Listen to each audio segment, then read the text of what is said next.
बिस्मिल्लाहिर्रहमानिर्रहीम। अस्सलाम वालेकुम दोस्तों, कैसे हैं सब। आज आपके साथ जो इम्पोर्टेंट न्यूज़ शेयर करनी है, सबसे पहले इमरान खान साहब के लिए इस्लामाबाद हाई कोर्ट से जो बड़ा रिलीफ और बड़ी खुशखबरी है उसके मुतल्लिक बात करेंगे। उसके बाद लाहौर हाई कोर्ट में आज जो इमरान खान साहब के मुकदमात हैं उनकी तफसीलात दी गई है, वो आपके साथ डिस्कस करेंगे। और तीसरी और जो ज़रूरी ख़बर है वो ये है कि सीनियर सहाफ़ी सदीक़ जान का जो केस था उससे उन्हें डिस्चार्ज कर दिया गया है, बरी कर दिया गया है। उसके मुतल्लिक आपको तफसीलात बताएंगे। जी, तो सबसे पहले आपको बताते हैं कि इस्लामाबाद हाई कोर्ट में आज एक बड़ी हियरिंग हुई और वो हियरिंग थी, FIA ने दरख्वास्त दी थी कि इमरान खान साहब को जो रिलीफ दिया गया है, FIA को रोका गया है ममनुआ फंडिंग केस में गिरफ्तारी से, उसके मुतल्लिक दरख्वास्त थी जिस पे जस्टिस मोहसिन अख्तर कियानी ने समाअत करते हुए बहुत ही इम्पोर्टेंट और एक इमरान खान साहब के लिए खुशखबरी नुमा जो रिमार्क्स हैं वो दिए हैं, वो आपको बताते हैं। और उसके साथ साथ अब ये कहा जा रहा है कि जो गहरे बादल हैं वो छट रहे हैं और एक खुली फिजा जो है वो कायम हो रही है और जो ये एक गहमा गहमी और गर्मा गर्मी का जो एक माहौल बना हुआ है ये ख़त्म होने जा रहा है। सबसे पहले आपको बताते हैं कि इस्लामाबाद हाई कोर्ट में आज हियरिंग थी। FIA ने दरख्वास्त दी हुई थी कि इमरान खान साहब को जो रिलीफ दिया गया है वो ख़त्म किया जाए और FIA को गिरफ़्तार करने का हुक्म दिया जाए।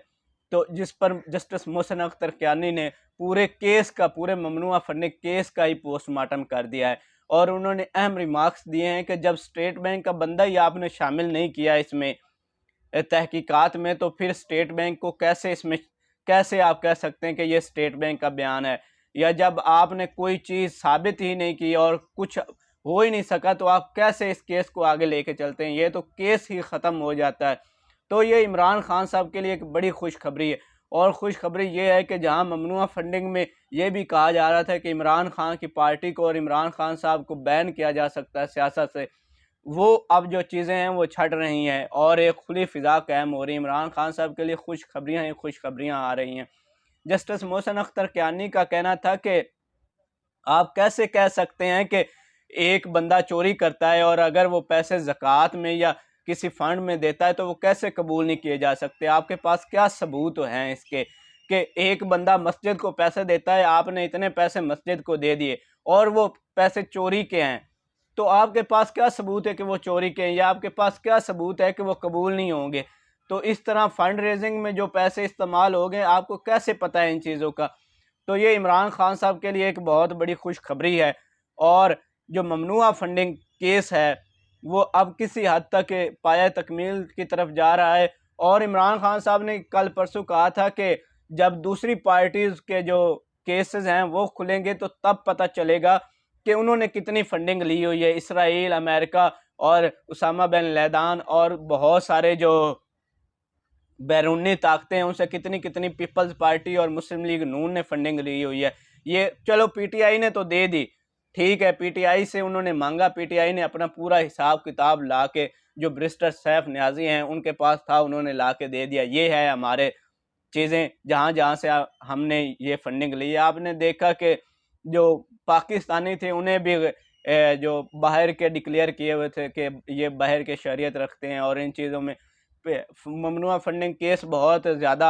हाल चाल में था। लेकिन अब ये इमरान खान साहब के लिए खुशखबरी है और ये खुशखबरी इंशाल्लाह जल्द ये केस जो है खान साहब से टल जाएगा। और दूसरी जो और इम्पोर्टेंट न्यूज़ है वो ये है कि लाहौर हाई कोर्ट ने हुक्म दिया था कि इमरान खान साहब पे जितने भी मुकदमात हैं पाकिस्तान भर में उनकी तफसीलात दी जाएं। तो आज वफाकी हुकूमत ने तफसीलात लाहौर हाई कोर्ट में जब पेश की तो पता चला कि इमरान खान साहब पे 127 मुकदमात हैं। 127 मुकदमात एक अकेले बंदे यानी चेयरमैन PTI इमरान खान पर हैं। तो आप अंदाज़ा लगा लें कि इन 11 महीनों में इस फाशिस्ट रजीम चेंज ने किस तरह इस मुल्क को डैमेज किया है। और इस मुल्क की जो अशराफिया है जो भी उन पे हाथ डालता है तो वो कहते हैं कि उसका अंजाम ये होगा अगर हमारे साथ कोई किया जाएगा। 127 मुकदमात पेश किए गए, उनमें से जो 84 मुकदमात हैं वो तो सिर्फ इस्लामाबाद में हैं। इस्लामाबाद में टोटल 9 थाने हैं और 9 थानों में इमरान खान साहब पे 84 मुकदमात हैं और जो बाकी हैं वो पूरे पाकिस्तान में हैं। آپ حساب لگا لیں،